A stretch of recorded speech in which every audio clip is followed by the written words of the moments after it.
taught me so much, and let's be frank, put up with so much along the way. Notable among these were State Department leaders such as Bob Bauerlein, Dan Speckard, Craig Johnstone, Wendy Sherman, and the fabulous former Secretary of State, Madeleine Albright. And not just Secretary Albright, but nearly everyone on our team, such as Susie George, Bill Woodward, and Jim O'Brien.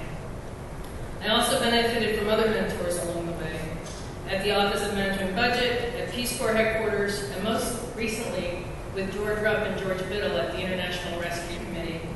I have been blessed with wonderful colleagues. And I am very privileged to have been practically adopted here in Washington by Ambassador Morton Shepy-Abramowitz, who are represented today by their son and my friend Michael. Long before I met these Washington movers and shakers, of course, I was influenced by my family.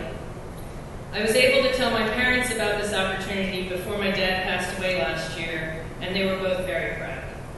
My mother and her 3 sisters set a fine example as educated, smart, creative women who spent their lives involved in their schools, libraries, and communities.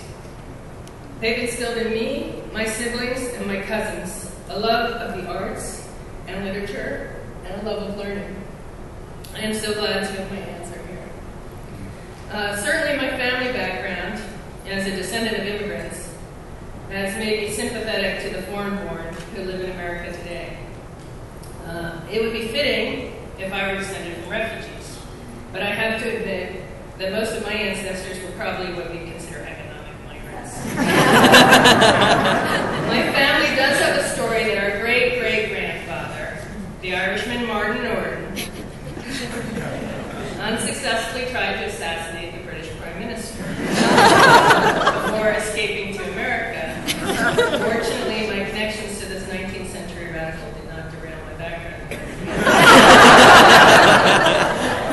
My father-in-law, husband, and children are descended from a bona fide refugee, however, because my husband's grandfather, Simon Dubor of Polchin, in the Ukraine, came home one day to find his parents murdered by their neighbors as part of a bloody pogrom against Jews.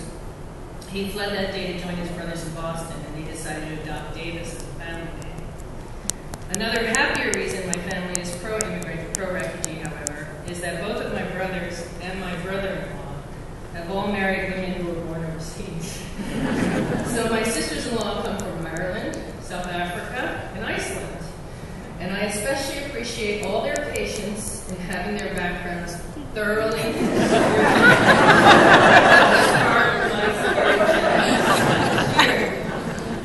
When I first started in my career, I did not want to be considered a lightweight. So I avoided jobs that I thought were women's roles. Nor did I want to be typecast as an outraged feminist. I wanted to be taken seriously as an analyst of budgets and legislation and foreign policies. It is only in the recent past